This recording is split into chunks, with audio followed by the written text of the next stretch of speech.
Dear friends, today we are going to learn direct and indirect speech. Direct and indirect speech is much complicated, but I will try my level best to simplify it. First of all, હું તમને ગુજરાતીમાં જ જણાવું છું. સામાન્ય રીતે એક વ્યક્તિએ કહેલી વાત એ જ સ્વરૂપે બીજાને કહેવામાં આવે તેને પ્રત્યક્ષ કથન કહે છે, એટલે કે ડાયરેક્ટ સ્પીચ કહેવામાં આવે છે. પણ કેટલીક વાર એ રીતે રજૂઆત કરવામાં ગેરસમજ થવાની શક્યતા નિવારવા આખી વાત અન્ય કોઈ વ્યક્તિ પોતાની રીતે કહી સંભળાવે છે. તેના અર્થમાં પરિવર્તનને લેશ માત્ર અવકાશ ન હોય આ પ્રકારની રજૂઆતને પરોક્ષ કથન ઇનડાયરેક્ટ સ્પીચ કહેવામાં આવે છે. બેઝિકલી મિત્રો, જો આપણે જોઈએ તો પહેલાંના જમાનામાં આપણા દેશમાં, આપણા રાજ્યમાં, ગામડામાં જ્યારે લગ્ન થયા હોય અને સંતાનો હોય ત્યારે સંતાનને ઊભું રાખે સ્ત્રી અને કે રાજ બેટા, દાદાને કે શાક ખૂટી ગયું છે, શાક લઈ આવે. તો એમાં રાજ જે છે એ કશું કહેતો નથી, રાજ દ્વારા વાત કહેવાય છે. એવી જ રીતે તમારા દ્વારા એક વાત કહેવાની છે અને આ એક સાવ સરળ વિધિ છે. એમાં થોડાક ચેન્જીસ છે પણ એ આપણે જોઈ લઈશું. તો એમાં એસર્ટિવ સેન્ટેન્સ એટલે કે વિધાન વાક્ય જે છે એમાં સિમ્પલ પ્રેઝન્ટ ટેન્સ એટલે સાદું વર્તમાનકાળ, સિમ્પલ પાસ્ટ ટેન્સ સાદું ભૂતકાળ અને સિમ્પલ ફ્યુચર ટેન્સ સાદું ભવિષ્યકાળ. પ્રત્યક્ષ કથનમાંથી એટલે કે ડાયરેક્ટ સ્પીચમાંથી ઇનડાયરેક્ટ કથનમાં વાક્યોનું રૂપાંતર કરવા મુખ્ય બે ઉપયોગી નિયમો જણાવી શકાય. ક્યાં ક્યાં છે એ નિયમ? Change of tenses and change of pronouns, કાળનું પરિવર્તન અને સર્વનામોનું પરિવર્તન. હવે જોવા જઈએ આપણે તો આગળ વધીએ તે પહેલાં આટલું યાદ રાખી લેવું જોઈએ કે હી સેઇઝ તે કહેતો હતો, કે તે કહેતો, હી રાઇટ્સ વેલ તે સારું લખે છે. હવે આમાં જે હી જે છે એ રિપોર્ટર છે અને સેઇઝ જે છે એ રિપોર્ટિંગ વર્બ છે, જ્યારે હી રાઇટ્સ વેલ જે છે એ ડાયરેક્ટ સ્પીચ છે. તો આ વિધાનને આપણે આવી રીતે કહેવું પડશે, હી સેઇઝ હી રાઇટ્સ વેલ. જ્યારે ક્યારે રિપોર્ટિંગ વર્બ જો કોઈ પણ પ્રકારના સાદા વર્તમાન કાળમાં કે સાદા ભવિષ્યકાળમાં હોય તો ડાયરેક્ટ સ્પીચને ડાયરેક્ટ સ્પીચમાં કોઈ ફેરફાર કરવામાં આવતો નથી, એમને એમ જ મૂકી દેવામાં આવે છે. એટલે આનું ઇનડાયરેક્ટ થશે હી સેઇઝ ધેટ હી રાઇટ્સ વેલ, તે કહે છે કે તે સારું લખે છે. ડાયરેક્ટ સ્પીચના મુખ્ય ક્રિયાપદ અવતરણ ચિહ્નો બહારના રિપોર્ટિંગ વર્બને ટૂંકમાં આરવી આપણે કહીશું. રિપોર્ટિંગ વર્બ આપણે હું રિપોર્ટિંગ વર્બ જ બોલીશ. પ્રત્યક્ષ કથન ડાયરેક્ટ સ્પીચને ટૂંકમાં ડાયરેક્ટ સ્પીચ કહીશું. Example, he said he helps him. He said that he helped him, તેણે કહ્યું કે તેણે તેને મદદ કરી હતી. વિશ્લેષણ એક્સપ્લેનેશન આપણે જોઈ લઈએ. ઉપર આપેલ પ્રત્યક્ષ કથન ડાયરેક્ટ સ્પીચમાં રિપોર્ટિંગ વર્બ સેડ સાદા ભૂતકાળમાં છે, સેડ પછી કોમા એટલે કે અલ્પવિરામ છે, અને ડાયરેક્ટ સ્પીચમાં પછી અવતરણ ચિહ્નોમાં લખવામાં આવેલું છે. બધું અવતરણ ચિહ્નમાં બધું આપેલું છે. ક્રિયાપદ હેલ્પ્સ જે છે એ સાદા વર્તમાન કાળમાં છે, બરોબર છે, તો એને સાદા ભૂતકાળમાં ફેરવવું પડશે, બરોબર છે. શા માટે? કે હી સેડ તેણે કહ્યું, he helps him, he said that he helped him. તો આ ઇનડાયરેક્ટ સ્પીચ કઈ રીતે બને છે? હી સેડ જે છે એ સાદા ભૂતકાળમાં છે, હી હેલ્પ્સ હિમ જે છે એ સાદો વર્તમાન કાળ છે, પરંતુ સેડ છે એટલે હી સેડ ધેટ હી પછી હેલ્પ્સ જે છે એને સાદા ભૂતકાળમાં ફેરવી નાખવાનું, હી હેલ્પ્ડ હિમ. તેણે કહ્યું કે તેણે તેને મદદ કરી હતી. આપણે એમ કહેવું પડે મદદ કરી હતી, આપણે એમ ન કહે મદદ કરે છે, મદદ કરી હતી. તો એ એટલા માટે હેલ્પ્સ જે છે એની જગ્યાએ હેલ્પ્ડ સાદા ભૂતકાળમાં વાક્ય પરિવર્તિત કરવામાં આવેલ છે. ચેન્જ ઓફ ટેન્સીસ કાળનું પરિવર્તન. રિપોર્ટિંગ વર્બ કોઈપણ પ્રકારના વર્તમાન કાળમાં કે કોઈપણ પ્રકારના ભવિષ્યકાળમાં હોય તો આ નિયમ મેં હમણાં જ કીધો તમને, તો ડાયરેક્ટ સ્પીચના ક્રિયાપદના કાળ પર કોઈ અસર થતી નથી, કાળ પરિવર્તન થશે નહીં. આ પહેલાં મેં આ નિયમ કીધો. બીજો નિયમ, રિપોર્ટિંગ વર્બ ગમે તે પ્રકારના ભૂતકાળમાં હોય પણ ડાયરેક્ટ સ્પીચમાંનું કથન કોઈ શાશ્વત સત્ય, યુનિવર્સલ ટ્રુથ, એટલે કે sun rises in the east, moon glitters at night, star twinkles at night, in sky, the sky is blue, આવું બધું હોય તો ક્રિયાપદના કાળ પર કોઈ અસર થતી નથી, કોઈ કહેવત હોય તો પણ અસર થતી નથી. તે સિવાયના કાળના પરિવર્તનો નીચે આપેલા નિયમો પ્રમાણે, આ નિયમો વિધાન વાક્ય પૂરતા જ છે, એ સમજી લેજો. અસર્ટિવ સેન્ટેન્સ પૂરતા જ આટલા વિધાનો છે. મને કોઈ કહેવત છે તો પણ એ he said honesty is the best policy, he said that, said તમે જુઓ તો સાદા ભૂતકાળમાં છે, તે કહેતો કે પ્રામાણિકતા સારી નીતિ છે, તો he said that honesty is the best policy એ કહેવત છે, તો એ પણ સાદા ભૂતકાળમાંથી એ જે સાદા વર્તમાન કાળમાં છે એમાં કોઈ પરિવર્તન થતું નથી. રિપોર્ટિંગ વર્ક કોઈ પણ પ્રકારના વર્તમાન કાળ કે ભવિષ્યકાળમાં હોય તો ડાયરેક્ટ સ્પીચના કાળમાં પરિવર્તન કરવું નહીં. એટલે કે સે ઇઝ હોય કે એવી રીતે કાંઈ લખેલું હોય કે કાંઈ ભવિષ્યકાળમાં લખેલું હોય, ભૂતકાળમાં હોય, પણ ડાયરેક્ટ સ્પીચ સત્યનો જે કાળમાં ડાયરેક્ટ સત્યના કાળમાં પરિવર્તન કરવું નહીં. શાશ્વત સત્ય, સન રાઇઝિસ ઇન ધ ઈસ્ટ, એવા બધા બરોબર. મૂન ગ્લિટર્સ એટ નાઇટ, કોઈ કહેવત હોય બરોબર. સિમ્પલ પ્રેઝન્ટ ટેન્સ, હી રાઇટ્સ, તો એને ફેરવીને એને પરિવર્તન કરીને શું કરવાનું, તો કે હી રોટ, હી રાઇટ્સ, હી રોટ. ડાયરેક્ટ સ્પીચ ભૂતકાળમાં હોય તો સિમ્પલ પાસ્ટ ટેન્સ, હી રોટ, હી હેડ રિટન, પાસ્ટ પરફેક્ટ પૂર્ણ ભૂતકાળમાં ફેરવી નાખવાનું. સાદા વર્તમાન કાળમાં હોય તો સાદા ભૂતકાળમાં, અને સાદા ભૂતકાળમાં હોય તો પૂર્ણ ભૂતકાળમાં એ વાક્ય આખું પરિવર્તિત થશે. જેમ કે સિમ્પલ પ્રેઝન્ટ ટેન્સમાંથી હોય હી રાઇટ્સ છે, તો કે હી રાઇટ્સ છે તો આપણે લખવું પડે કે હી રોટ. જો રિપોર્ટિંગ વર્ક ભૂતકાળમાં હોય તો રિપોર્ટિંગ વર્ક જો વર્તમાન કાળમાં હોય તો આ પરિવર્તન થતું નથી. જ્યારે સિમ્પલ પાસ્ટ ટેન્સ અને પાસ્ટ પરફેક્ટ ટેન્સ જે છે એમાં હી હેડ રિટન એમ કરી શકાય. ફ્યુચર ટેન્સ ભવિષ્યકાળ, ભવિષ્યકાળમાં આવતા સહાયકારક ક્રિયાપદોનું નીચે પ્રમાણે પરિવર્તન કરવું. શેલનું શુડ, કેનનું કુડ, વિલનું વુડ અને મેનું માઇટ. નોંધ આ જાણ્યા જેવી છે કે શેલ વિલનું વુડમાં પરિવર્તન કરી વીડનો ઉપયોગ કરવાનું વધુ પ્રચલિત છે. વુડનો ઉપયોગ વધુ પ્રચલિત છે, જ્યારે શુડનો ઉપયોગ વધારે પ્રચલિત નથી, પણ કરી શકો ખરા તમે. પ્રોનાઉન્સ, સર્વનામ. ડાયરેક્ટ સ્પીચમાં આવતા સર્વનામોમાં થતા ફેરફારો પણ નોંધી લઈએ. ડાયરેક્ટ સ્પીચના પહેલા પુરુષ ફર્સ્ટ પર્સનનું રૂપાંતર રિપોર્ટિંગ વર્તના કર્તા પ્રમાણે થશે. ઉદાહરણ આપવું તો કે ઉદાહરણ નહીં પણ અત્યારે આપણે સમજી લઈએ.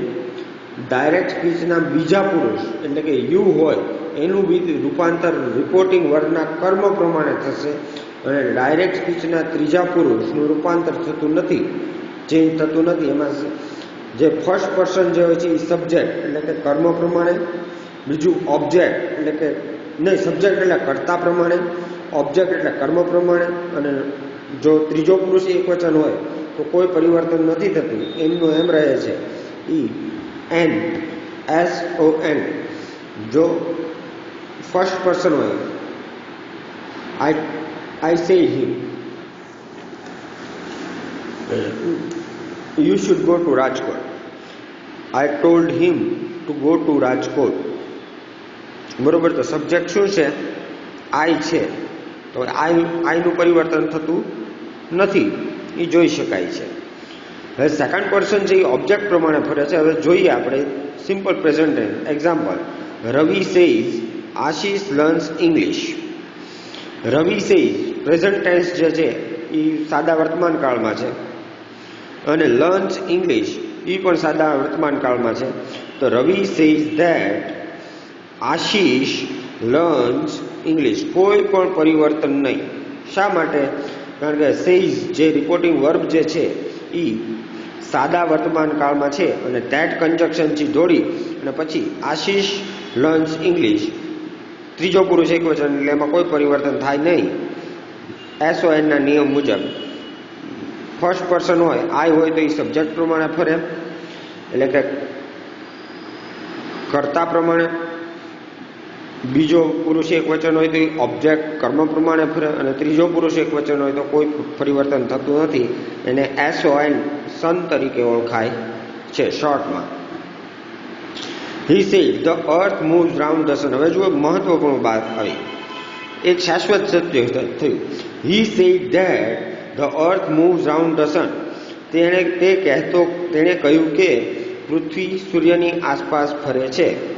બરોબર છે. તો આ શાશ્વત સત્ય છે. પુરાતન સદીઓથી પૃથ્વી જે છે એ સૂર્યની આસપાસ આંટા મારી રહી છે. બધા ગ્રહો આંટા મારે છે, પણ આ એક શાશ્વત સત્ય છે. એટલે હી said that the earth moves round the સન. તો પરિવર્તન કેટલું થયું?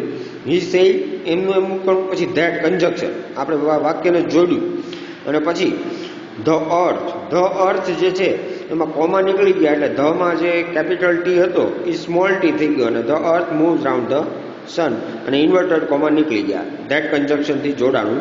એટલે ડાયરેક્ટ સ્પીચ શાશ્વત સત્ય છે, તેથી કાળમાં કોઈ પરિવર્તન થશે નહીં. He says I play cricket. He says that he plays cricket. શા માટે?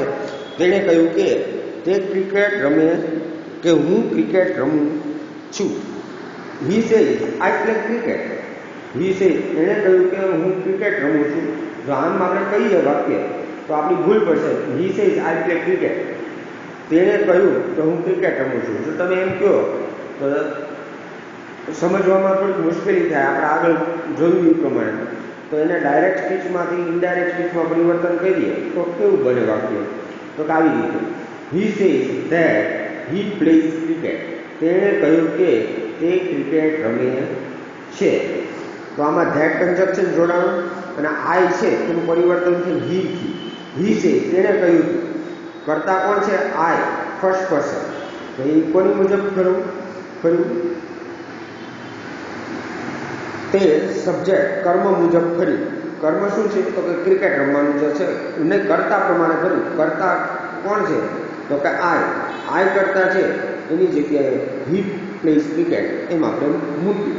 ડાયરેક્ટ સ્પીચનો પહેલો પુરુષ આર્મીના ત્રીજા પુરુષ સબ્જેક્ટ પ્રમાણે બદલાશે. જે કહ્યું એ પ્રમાણે તે you say to me you are bold. તમે you to tell me you say to me તમે મને કહ્યું યુ આર બોલ્ડ તમે બહાદુર છો. હવે આમાં જો યુ સે છે, યુ સે ટુ મી, બરોબર છે. તો યુ સે ટુ મી જે છે એમાં સે ટુ જે છે એ રિપોર્ટિંગ વર્ડ છે, એ સાદા વર્તમાન કાળમાં છે. એટલે યુ આર બોલ્ડ તમે બહાદુર છો. યુ ટેલ મી તમે મને કહ્યું કે ધેટ યુ આર બોલ્ડ છે એનું આઈ એમ બોલ્ડ હું બહાદુર છું. યુ ટેલ મી ધેટ કન્જક્શનથી વાક્યને જોડું. યુની જગ્યાએ આઈ આવી ગયું, I am bold. You say to me તમે મને કહ્યું યુ આર બોલ્ડ, બરોબર છે. તો you tell me that I am bold. You જે છે એ પરિવર્તિત થયું કેમાં? તો કે આઈમાં, પોતામાં. પ્રથમ પુરુષ એક વચનમાં પરિવર્તિત થયું. ડાયરેક્ટ સ્પીચનો બીજો પુરુષ યુ જે છે એ રિપોર્ટિંગ વર્બના કર્મ સબ્જેક્ટ મી પ્રમાણે બદલાણો છે. ઉપરના વાક્યોમાં સાદો વર્તમાનકાળ, શાશ્વત સત્ય અને પર્સનલ પ્રોનાઉનનું રૂપાંતર કર્યું છે તેનો અભ્યાસ કરો. વાક્યમાં સે ક્રિયાપદ પછી કર્મ ઓબ્જેક્ટ હોય તો સે પછી ટુ પ્રિપોઝિશન આવશે. યાદ રાખજો, સે પછી ટુ પ્રિપોઝિશન ક્યારે આવશે? સે હોય તો, માત્ર સે સાદો વર્તમાન કાળ હોય તો એમ કહેવા માંગે છે. ડાયરેક્ટ સ્પીચમાં સે પછી કર્મ આવેલું હોય તો ઇનડાયરેક્ટ કરતી વેળાએ, ડાયરેક્ટ સ્પીચમાં સે પછી કર્મ આવેલું હોય તો ઇનડાયરેક્ટ કરતી વેળાએ સેને બદલે ટેલ ક્રિયાપદ જે તે કાળ પ્રમાણે આવશે. એમાં ટોલ્ડ પણ આવે. સે ટુ હોય તો એનું ટોલ્ડ થાય, સે ટુ હોય તો ટેલ થાય, અને સે ટુ હોય તો ટોલ્ડ થશે. સે ક્રિયાપદ સકારાત્મક હોવા છતાં કર્મ ઓબ્જેક્ટ વિના આવી શકે છે, પણ ટેલ માટે કર્મ હોવું જરૂરી છે. જેમ કે હી ટેલ્સ તે કહે છે, હી સે ટુ મી તે મને કહે છે, હી ટેલ્સ મી આ સાચું છે. He said him said to him એમ કહેવું પડશે, બરોબર છે. હી સેઝ, રાઈટ, આ જે છે વિધાન હી ટેલ્સ એ ખોટું છે. હી સેડ ટુ મી એમ કહેવું પડશે આપણે. પછી હી ટેલ્સ મી એ સાચું વિધાન છે. હી સેડ હિમ એમ ન કહી શકાય, ખોટું છે. અને હી સેઝ એ સાચું છે. નોંધ, ટેલ ક્રિયાપદ સાથે ટુ પ્રિપોઝિશન કદી વપરાય નહીં. હવે આ વસ્તુ મહત્વની છે, સમજી લેવાની. ટુ પ્રિપોઝિશન, પ્રિપોઝિશન એટલે શું કે નામયોગી અવયવ. નામયોગી અવયવનો આખો સબ્જેક્ટ છે on, over, before, after, or, other, in, into. આ બધા નામયોગી અવયવ છે. Cat jump on the table, બિલાડી કૂદી અને ટેબલ પર આવી. Cat jump over the table, બિલાડી ટેબલ ઉપરથી કૂદી. Cat watches to read. તો ટુ જે છે એ પ્રિપોઝિશન છે. સરખાવો. He says to me you are great. He tells me that I am great.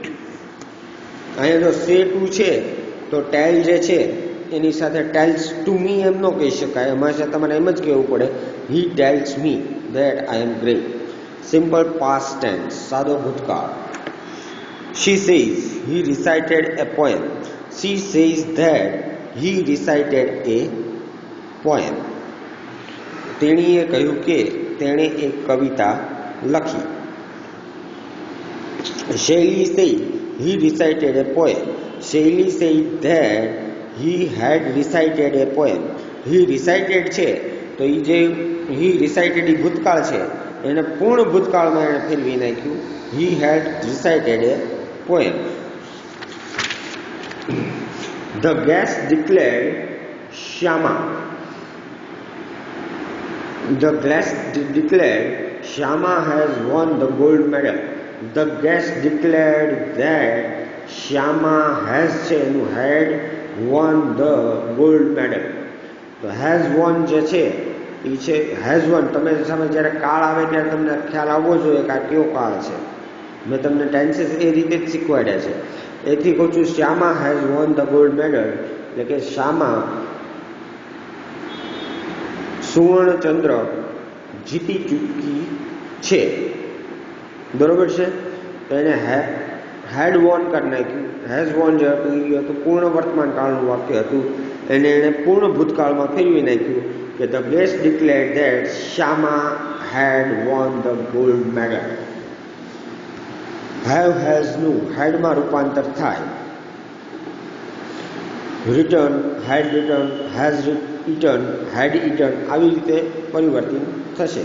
Have return હોય તો એનું હેડ રિટર્ન થશે. હેઝ ઇટન હશે તો એનું હેડ ઇટન થશે.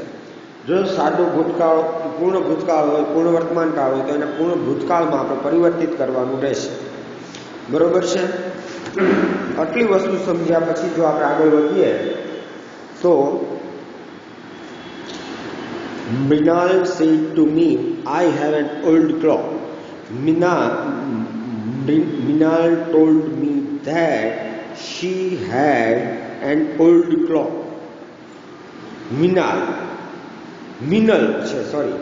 Minal said to me, I have an old clock. મિનલે મને કહ્યું મારી પાસે જૂની ઘડિયાળ છે. બરોબર છે. મિનલે મને કહ્યું કે તેણીની પાસે જૂની ઘડિયાળ છે. તો એને કઈ રીતે ટ્રાન્સફર કર્યું આખું વાક્ય? Minal told me that she had an old clock. Minal said to નું ટોલ્ડ મી, પછી ધેટ કન્જક્શન, જેને કન્જક્શન એટલે વાક્યનું જે જોડક છે એ ધેટ કન્જક્શન મૂક્યું. That she I have an old clock છે ને, મિનલ તો છોકરીનું નામ છે એટલે શી કરવું પડશે. શી હેવનું હેડ એન ઓલ્ડ ક્લોક એમને મૂકી દેવાનું એટલે તમારું ઇનડાયરેક્ટ બની ગયું. કિરણે કહ્યું વી પ્લેડ કેરમ ટુડે. અમે આજે કેરમ રમશું. ચાલો, વી પ્લેડ કેરમ ટુડે, આજે અમે કેરમ રમશું. બરોબર છે. કિરણ સેડ ધેટ વી છે તેનું ધેમાં પરિવર્તન થશે. Kiran said that they had played carom that day. Kiran said that they had played carom that day. તે દિવસે તે લોકો કેરમ રમશે. That day કેરમ રમશે. કિરણે કહ્યું કે તેઓ તે દિવસે કેરમ રમશે. ટુડેનું that day થાય. ડાયરેક્ટ સ્પીચમાં નજીકપણાનો ભાવ દર્શાવવા શબ્દોનો ઇનડાયરેક્ટ સ્પીચમાં થતો ફેરફાર નીચેની સારણી પરથી સમજાશે. આ સારણી તમારે મોઢે કરવાની છે અને કઈ રીતે તમે કરશો તો હું કહું છું એ સાંભળતા જાઓ અને મેમોરાઇઝ કરતા જાઓ, મગી જાઓ, યાદ કરી લો. Today that day, tomorrow the next day, અથવા તો ધ ડે આફ્ટર, અથવા તો the following day, yesterday the day before, અથવા તો the previous day, last the previous, ago before, now, then, here, that, come, go, this, that, these, those. Today that day આજે, તે દિવસે, tomorrow આવતીકાલે, પછીના દિવસે, યસ્ટરડે ગઈકાલે, ધ ડે બિફોર પહેલાના દિવસે, લાસ્ટ ધ પ્રીવિયસ છેલ્લું તો કે ઈ પહેલાનું, એગો એગો એટલે પહેલા અને બિફોર એટલે પછી, નાવ એટલે અત્યારે અને ધેન એટલે પછી, હિયર એટલે અહીં અને ધેર એટલે ત્યાં, કમ એટલે આવો અને ગો એટલે જવું, ધીસ નું ધેટ અને ધીઝ નું ધોઝ. આવી રીતે આ વાક્યો પરિવર્તિત થશે. આ કોઠો તમારે જાતે મોઢે કહી લેવાનો છે. જ્યારે આવે આપણી સામે વાક્ય ત્યારે આપણને ખ્યાલ આવી જવો જોઈએ કે આમાં આપણે શું મૂકવું. Simple future tense. હવે આવે છે સાદો ભવિષ્યકાળ. Aarti says Ram will not study now. Aarti says that Ram will not study then. Now છે તો એનું ધેનમાં પરિવર્તન થઈ જશે કે આરતીએ કહ્યું કે રામ હવે નહીં ભણે. Ram will not study then. Ram હવે ભણશે નહીં. તો શા માટે ધેન કર્યું છે નામનું?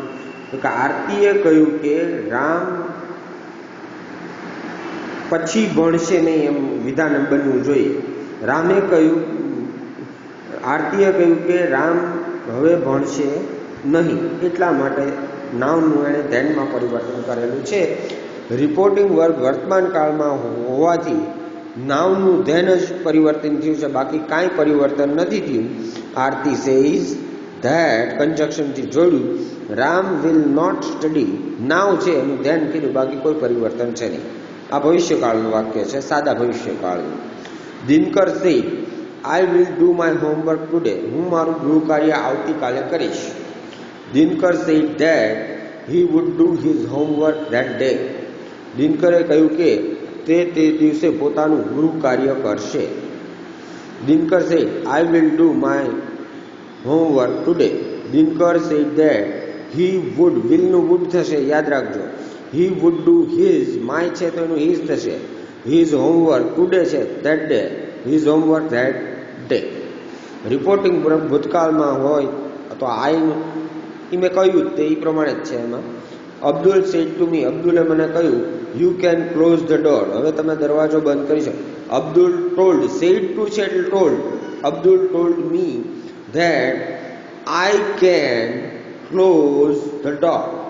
આઈ કુડ ક્લોઝ ધ ડોર. કારણ કે રિપોર્ટિંગ વર્ક છે. અબ્દુલ સેડ ટુ, અબ્દુલે કહ્યું કે, તો અબ્દુલે જે કહ્યું you can close the door. Reporting verb જે છે સેડ ટુ એ ભૂતકાળમાં છે એટલે સેડ ટુનું ટોલ્ડ કર્યું અને યુનું આઈ કર્યું અને કેનનું કુડ કર્યું, એટલો જ પરિવર્તન કરેલું છે. Kanak said to Indu I can meet you now. Kanak told Indu હા બરોબર છે.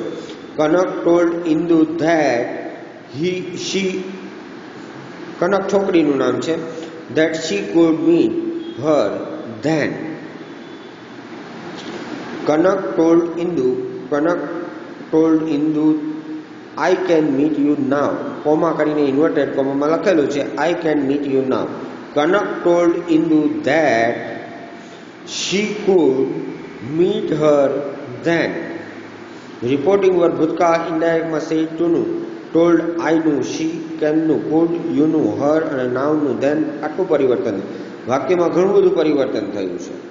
શું શું પરિવર્તન થયું છે? કનક કે ઇન્દુને કહ્યું, હું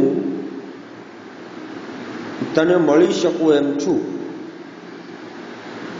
બરોબર છે? તો હવે કનક આ વાક્ય આપણને કહેતો હોય તો કેમ કે કનકે કીધું કે ઇન્દુ જે છે એ તેણીને મળી શકે તેમ, ત્યારે તેણીને મળી શકે તેમ છે. કનક ટોલ્ડ ઇન્દુ ધેટ, આઈ છે એનું શી માં પરિવર્તન થયું. શી કુડ, કેનનું કુડ કરી નાખ્યું. મીટનું મીટ જ રહે, એમાં કાંઈ પરિવર્તન ન થાય. યુનું હર થઈ જશે કારણ કે તેણી આવ્યું, બે છોકરીઓ જ છે. She could meet her then. દરેક પરોક્ષ વાક્યમાં સંયોજક ધેટ તો હોવું જ જોઈએ. હવે થોડીક એક્સરસાઇઝ આપણે જોઈએ.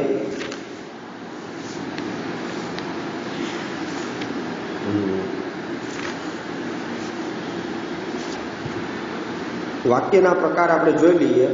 વાક્યના મુખ્ય 4 પ્રકાર હોય છે. એસર્ટિવ સેન્ટેન્સ એટલે કે વિધાન વાક્ય. વિધાન વાક્યમાં હંમેશા યાદ રાખજો કે 4 વિધાન વાક્ય છે. એટલે કે હું રમતો નથી કે હું રમું છું, તો એ એક એસર્ટિવ સેન્ટેન્સ છે કે એ નકાર વિધાન છે, પણ એ છે તો વિધાન જ. એસર્ટિવ સેન્ટેન્સ વિધાન વાક્ય. શ્વેતા નોઝ હર નેબર, શ્વેતા પોતાના પાડોશીને ઓળખે છે.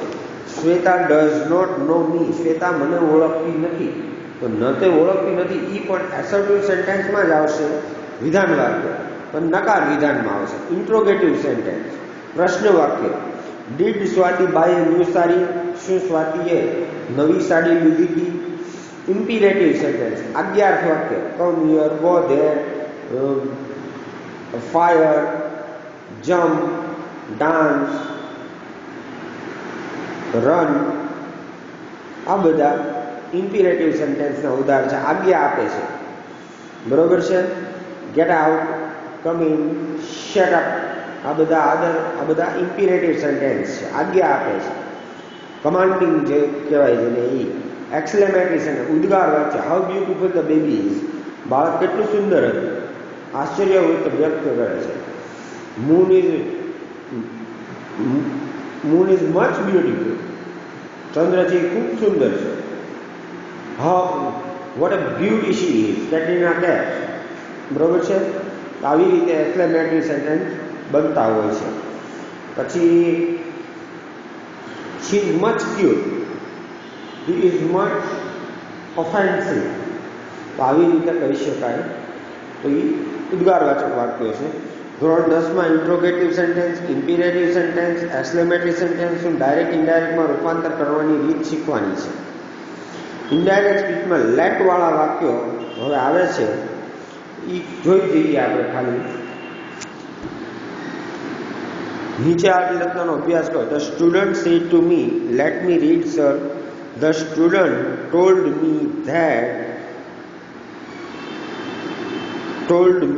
મી asked me to let him read. To let me read એમ છે ને, લેટ હિમ રીડ. વિદ્યાર્થીએ મને કહ્યું કે મને વાંચવા દો.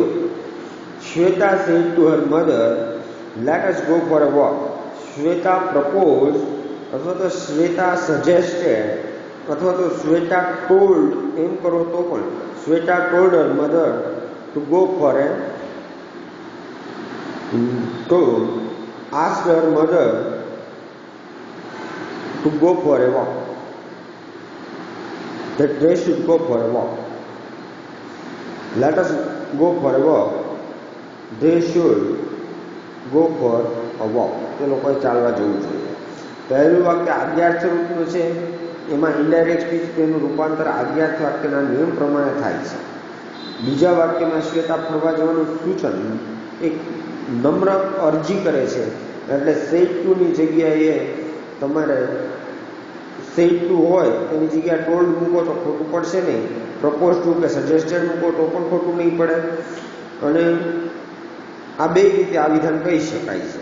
આઈ એમ શ્યોર અને જરૂરી પ્રોનાઉન્સ સાથે તેને બદલવામાં આવ્યા છે. Interrogative sentence. હવે થોડીક એક્સરસાઇઝ શીખી લઈએ આપણે.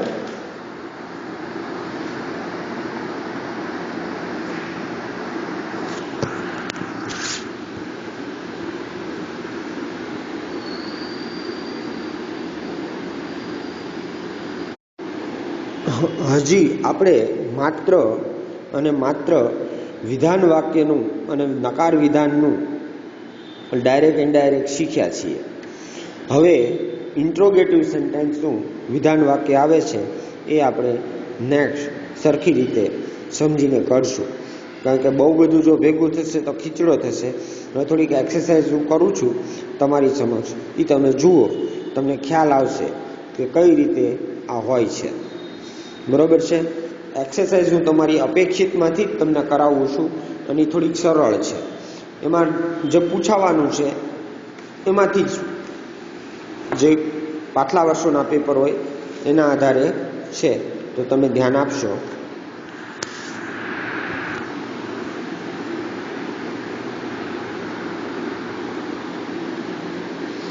આજે એટલે રાખી દઈએ છીએ.